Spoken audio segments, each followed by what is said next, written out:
everybody, Jim Edwards here, and welcome back to the Sales Copywriting Content Marketing Hacks Podcast. I'm your host, Jim Edwards, along with my trusty co-host, Mr. Stu Smith. Welcome, Stu. Thank you, Jim. And today we are going to be talking about something very important, but first I want to acknowledge the number. We are at 166 times. I have given that intro. Well, it took me like the first 10 or 20 to really kind of work it out, and took Stu like 50 to figure out what the hell the name of the podcast was, but or to be able to say it. But you know what? We're hitting our stride now, my friends. It's kind of like on a jog. The first mile is a liar, but if you can make it past the first mile, you're gonna smile. So, Stu, what are we talking about today? I know, but that's how we do the transition. Yes. Well, let's talk a little bit about the secrets behind what makes the wizards and scripts work. Now, you don't have to obviously give us any programming design secrets. I'm just curious, like, what is it that makes these little software programs that you have on the Jim Edwards Method Premium, content marketing scripts, other scripts that you funnel also scripts, have? traffic secret scripts, author wizards, all those countless things. Scripts. Countless scripts. What makes them work? And I was thinking we discuss a few wizards or scripts about why they work like this. Like, I personally like the hidden persuasion wizard.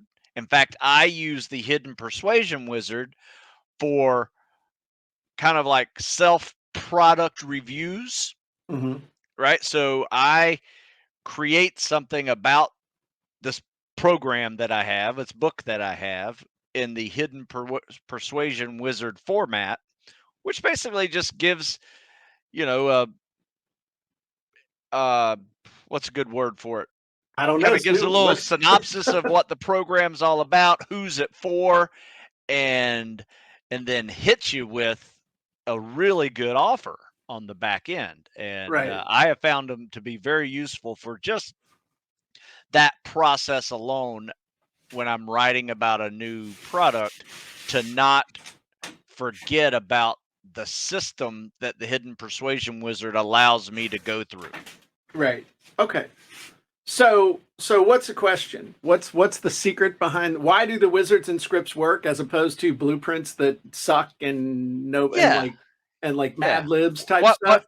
What makes them functioning, useful pieces of gear for your business? Okay. So in the beginning, there was you and there was your brain. I'll do it out this way. And when you learn to create something, there's usually a teacher, there's somebody who is instructing you on how to do a framework. So if you remember in like high school English class, your teacher, that's your teacher, stood up and taught you how to write a term paper. There's a thesis statement. There's an introductory paragraph, ends with a thesis statement.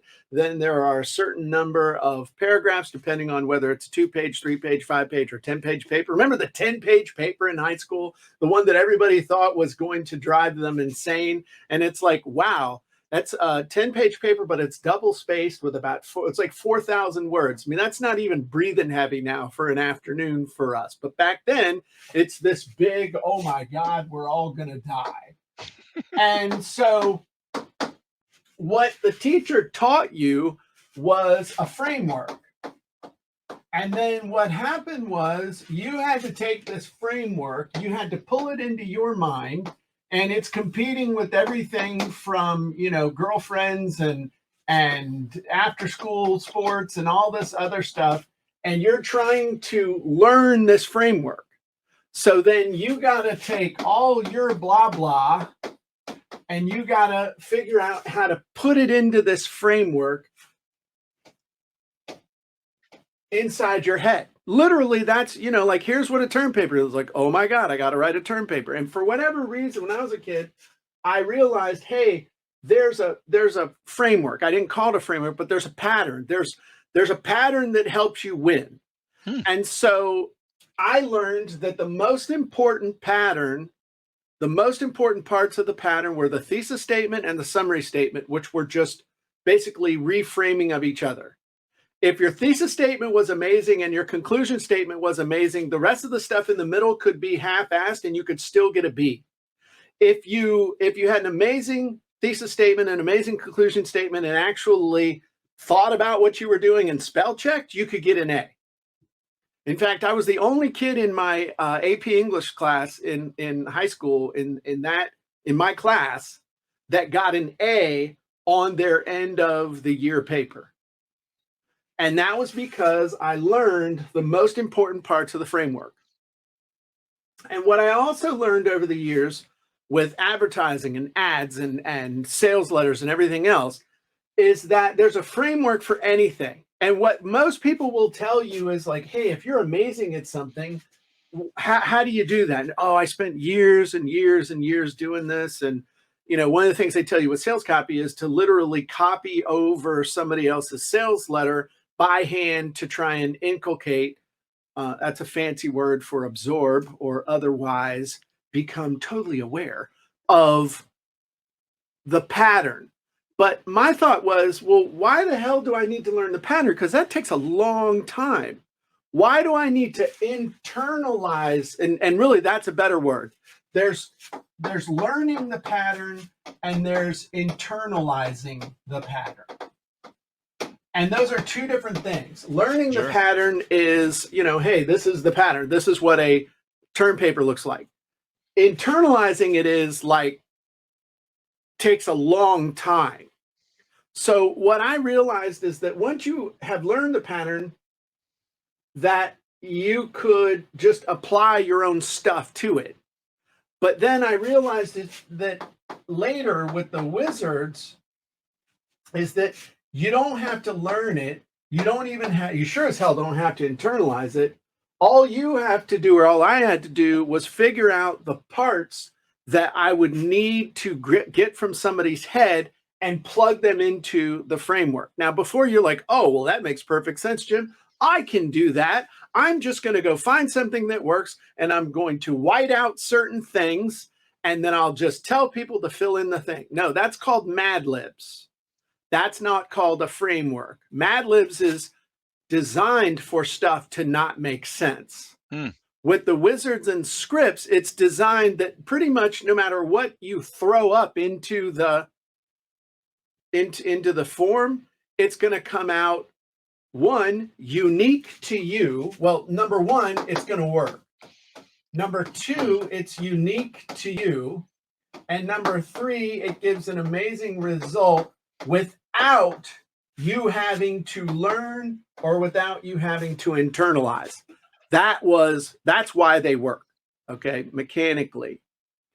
And so every Thursday, one of the things we do is for an hour, we jump on and I teach a framework, then we use a script, then we actually demo the script live, give everybody time to use the script, and then we spend 20 to 30 minutes letting people come on and get feedback, and they share what they did. Everybody's using the same wizard at the same time. Last week, we had everybody using the exact same quote in the quote wizard. So everybody's using the same quote in the same script, and yet every single person's content turned out completely different. Sweet. That's the difference between Mad Libs and having a framework that rocks. That's the biggest difference. Their stuff is Mad Libs. My stuff is a framework.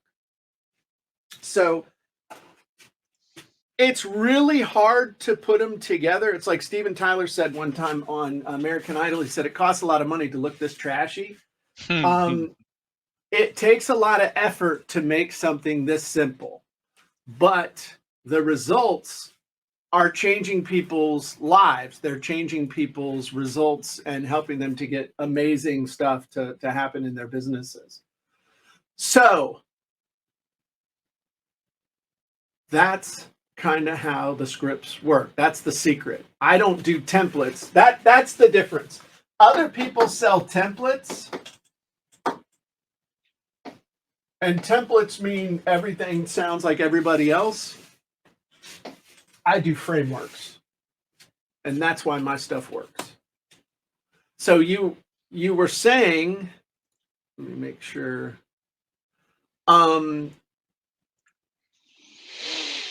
You said something about, you froze up on me there for a second. That was quite the yawn or the sigh or the intake of oxygen.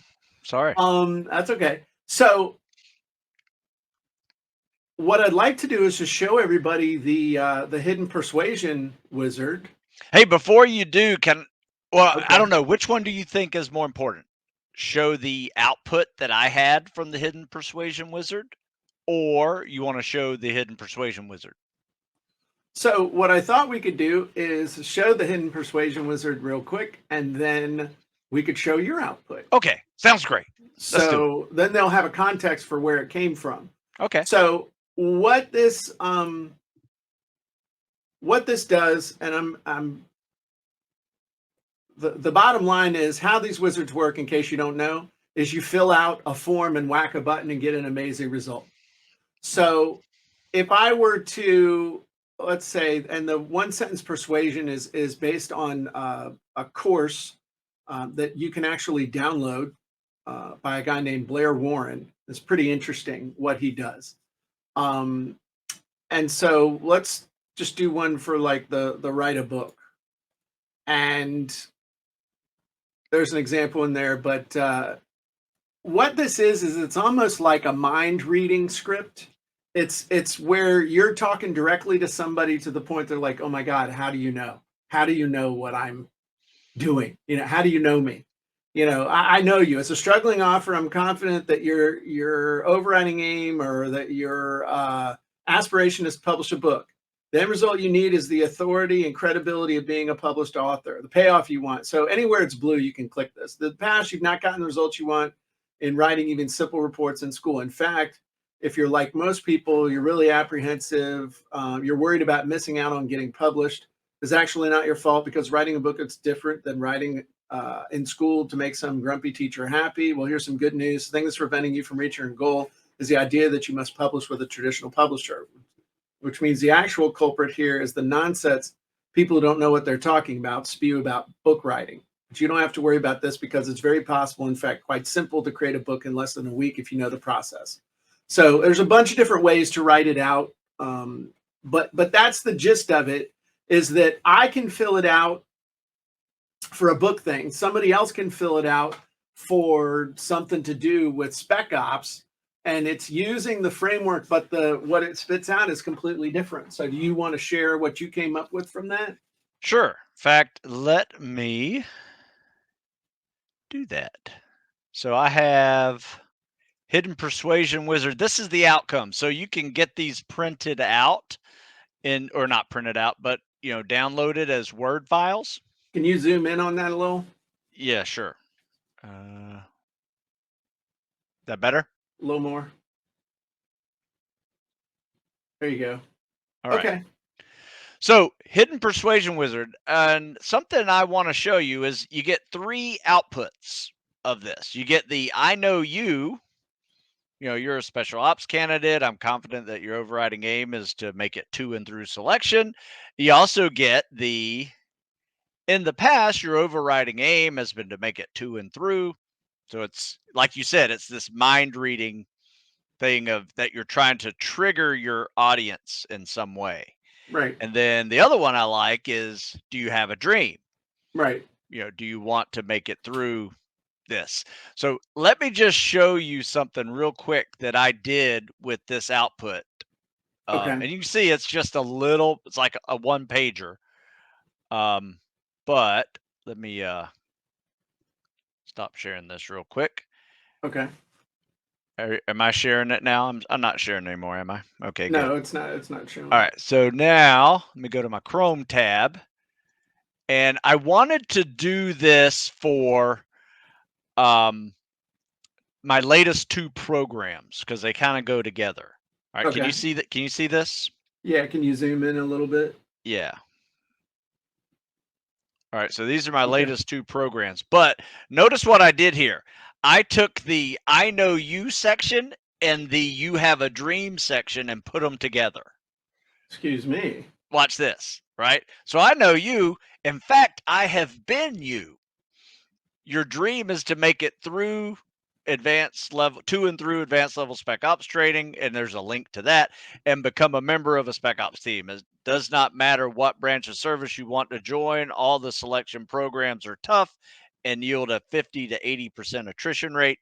You need to bring your A game to the table and be honest with yourself, right? I get it. Wanting to serve is a calling and likely the most important thing to you in your life right now, right? So it just keeps moving on with the same formula. And like most people, you're worried about wasting time and failing. Plus, having to gauge mental toughness every day because you do not properly address your weaknesses, before coming. But the good news is, don't beat yourself up, as not many people know how to train at this level, involve mental toughness without getting a stupid injury. In fact, you may not know that there is a fine line between mental toughness and stupidity, right? It's all in your hands. If you fail to prepare properly, you prepare to fail. But the good news is I have a system that works for this type of candidate, and I've been doing it for over 25 years. It's called seasonal tactical fitness, right? And so that is your system, Jim. And I just explained a little bit. I threw a few testimonials in there on the two programs, and finished off with basically the buy now section. Just a little bit more. Who needs this type of thing? So this is some extra copy that I have, for it. But yeah, that's it. Sign up now. It's in your hands. I think that's awesome. Yeah, I thought it was kind of fun, and it was all from that feed, output, and I just added a few more things to it, but it allowed me to do that. And then once again, I got that thing done in about 45 minutes. Right.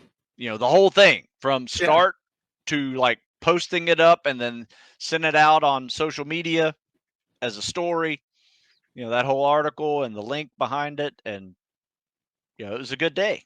Yeah, So, absolutely. And that I mean, that 45 minutes is actually kind of long because you had to go through and put in the pictures, you had to go link oh, to the yeah. past articles, you had to do all that other stuff that takes a few minutes. That probably the total time of creating and writing that article was probably around Oh, 25 minutes, 20 yeah, it was 25 20, minutes. 25 minutes. But then actually, it's faster than that because I use the wizard, the avatar wizard Right. in it is avatar enabled.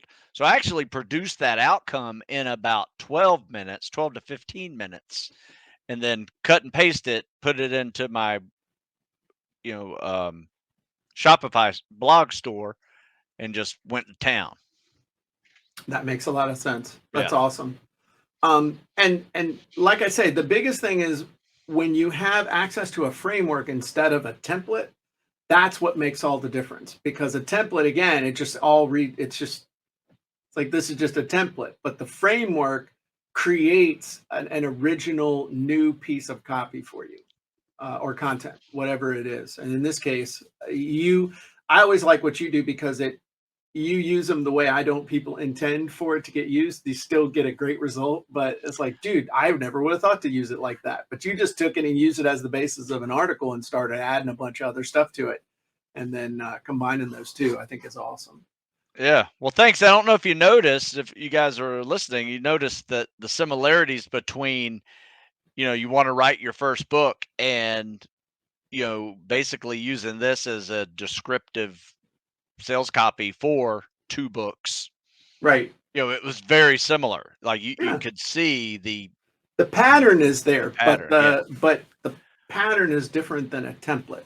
Oh, sure. So Sure. the big thing to understand is that we all speak in patterns. We all speak in frameworks. That it's just how people talk. It's how people communicate. That's what you don't want it to sound so off the wall weird that people are like, what the hell are you talking about? I had a friend of mine in college who since passed away from cancer, a guy named Cranston, who was one of those characters that you'll never forget. But every once in a while, Cranston would just go off trying to be so original that you look at them and like, dude, what are you talking about? Where I was at the other end of the spectrum, where I was always summarizing what everybody was saying. And so people would come to me to get my notes if I went to class, because they knew that my stuff was just so cut to the chase with everything. So literally, we'd be at like Paul's Deli and people would look at Cranston, they'd look at me and they're like, what did he say? And they said, oh, he meant this. Oh, okay. Why didn't he just say it? I said, because he's drunk. But anyway. Hey, let's take a few questions. I saw some good questions in there. Oran says, which wizard is the best, would you suggest, for online ads on Facebook? So what I would suggest actually would be inside of funnel scripts. We have a number of advertising scripts. We've got conversion ad scripts, curiosity ad copy scripts, Facebook newsfeed ad scripts, PPC ad scripts, and stealth close scripts. So the first three definitely you want to use on Facebook and create ads and do some testing. Now, is that for video or written? You can pretty much, you could do both. Yeah. You know, I mean, what we're finding works best is a picture that really grabs somebody's attention, high curiosity factor, and then drive them to wherever you're trying to make the sale. That's what's working best for us right now with the stuff that we're doing. Am I saying that's the only way to do it? Nope. I'm just saying that's what's working for us. So I like it. Do we have any other questions? Oh, somebody asked, what's the name of that book again? Of course, that was from the Jim and Stu show. So that's an earlier one. We were talking about something else. So, okay. So what I would encourage you, if you are not a member of Funnel Scripts, you should be. If you're not a member of the Jim Edwards Method Premium, you should be. If you're not a member of Content Marketing Scripts, you should be. If you don't have Traffic Secret Scripts, you should have them. And the cool thing that bridges the gap across all of them is the avatar. Once you have created an avatar in one of those collections of scripts or wizards, you can export it and import it and use it across multiple properties that we have. So one avatar to rule them all. You can move them around and create content, create sales copy, create ads, create traffic generation scripts, and all kinds of stuff. So that's what I got, Stu. If people want to get in shape, where should they go? StuSmithFitness.com. Right. And remember, all things are difficult until they are easy. Holy crap. Somebody had strip mall Chinese food lately, because that sounds like something that should have been on a slip of paper that came out of a stale cookie. Oh, this is interesting. This might be a good one for next time, Stu. Vicky said, sometime soon, would you share your thoughts on the mindset of choose your pricing for selling courses? Usually 3 choices. That's a good one. And Kevin says, hey, everyone, Funnel Scripts is amazing. And the courses as well. Thank you, Kevin. I appreciate that. So that's a cool idea. We could talk about pricing one day, Stu. Sure. I think that'd be a real good one. Okay. All right, everybody. Well, head on over to the Jim Edwards Method Premium, or excuse me, the Jim Edwards Method.com. Click the link in the upper right. You can check out the premium. Join us, as many hundreds and thousands of people have done over the years. So we'll talk to you guys next time. Bye-bye, everybody.